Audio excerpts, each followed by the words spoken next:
برادران اسلام، السلام علیکم ورحمۃ اللہ وبرکاتہ۔ آپ تمامی حضرات سے گزارش کی جاتی ہے کہ خود بھی قرآن کریم کی تلاوت اور ترجمہ تفسیر سماعت کیجیے، اپنے عزیز و اقارب اور رشتہ دار کو بھی شیئر کیجیے تاکہ آپ اس کے ذریعے صدقہ جاریہ کے مستحق ہو جائیں۔ اعوذ باللہ من الشیطان الرجیم،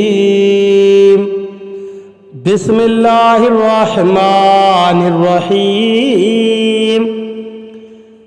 یوم تری المؤمنین والمؤمنات یسعی نورہم بین ایدیہم وبایمانہم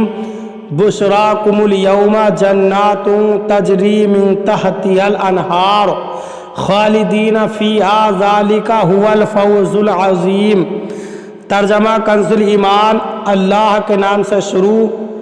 جو نہایت مہربان رحم والا۔ جس دن تم ایمان والے مردوں اور ایمان والی عورتوں کو دیکھو گے کہ ان کا نور ان کے آگے اور ان کے داہنے دوڑتا ہے، ان سے فرمایا جا رہا ہے کہ آج تمہاری سب سے زیادہ خوشی کی بات وہ جنتیں ہیں جن کے نیچے نہریں بہیں، تم ان میں ہمیشہ رہو، تم ان میں ہمیشہ رہو، یہی بڑی کامیابی ہے۔ ترجمہ کنز العرفان۔ جس دن تم مومن مردوں اور ایمان والی عورتوں کو دیکھو گے کہ ان کا نور ان کے آگے اور ان کے دائیں جانب دوڑ رہا ہے، فرمایا جائے گا کہ آج تمہاری سب سے زیادہ خوشی کی بات وہ جنتیں ہیں جن کے نیچے نہریں بہتی ہیں، تم ان میں ہمیشہ رہو، یہی بڑی کامیابی ہے۔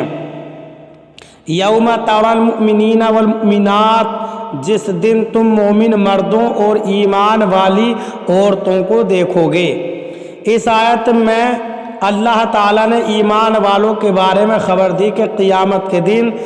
تم مومن مردوں اور ایمان والی عورتوں کو پل صراط پر اس حال میں دیکھو گے کہ ان کے ایمان اور بندگی کا نور ان کے آگے اور ان کی دائیں جانب دوڑ رہا ہے، اور وہ نور جنت کی طرف ان کی رہنمائی کر رہا ہے، اور پل صراط سے گزرنے کے بعد ان سے فرمایا جائے گا کہ آج تمہاری سب سے زیادہ خوشی کی بات وہ جنتیں ہیں جن کے نیچے نہریں بہتی ہیں، تم ان میں ہمیشہ رہو گے، اور یہی بڑی کامیابی ہے۔ اسی نور کے بارے میں ایک اور مقام پر اللہ تعالیٰ ارشاد فرماتا ہے، یا ایھا الذین آمنوا توبوا الی اللہ توبۃ نصوحا عسیٰ ربکم ان یکفر عنکم سیئاتکم ویدخلکم جنات تجری من تحتہا الانہار یوم لا یخزی اللہ النبی والذین آمنوا معہ نورہم یسعی بین ایدیہم وبایمانہم یقولون ربنا اتمم لنا نورنا واغفر لنا انک علی کل شیء قدیر۔ سورہ تحریم آیت نمبر 8۔ ترجمہ، اے ایمان والو، اللہ کی طرف ایسی توبہ کرو جس کے بعد گناہ کی طرف لوٹنا نہ ہو۔ قریب ہے کہ تمہارا رب تمہاری برائیاں تم سے مٹا دے اور تمہیں ان باغوں میں لے جائے جن کے نیچے نہریں رواں ہیں، جس دن اللہ نبی اور ان کے ساتھ کے ایمان والوں کو رسوا نہ کرے گا۔ ان کا نور ان کے آگے اور ان کے دائیں دوڑتا ہوگا، وہ عرض کریں گے، اے ہمارے رب، ہمارے لیے ہمارا نور پورا کر دے اور ہمیں بخش دے، بے شک تو ہر چیز پر قادر ہے۔ اور حضرت عبداللہ بن مسعود رضی اللہ تعالی عنہ اللہ تعالیٰ کے اس فرمان یسعی نورہم بین ایدیہم کے بارے میں فرماتے ہیں، ایمان والوں کو ان کے اعمال کے مطابق نور عطا کیا جائے گا جس کی روشنی میں وہ پل صراط پار کریں گے، حتیٰ کہ ان میں سے بعض مومن ایسے ہوں گے جن کا نور پہاڑ کی مانند ہوگا، اور بعض مومن ایسے ہوں گے جن کا نور کھجور کے درخت کے مثل ہوگا،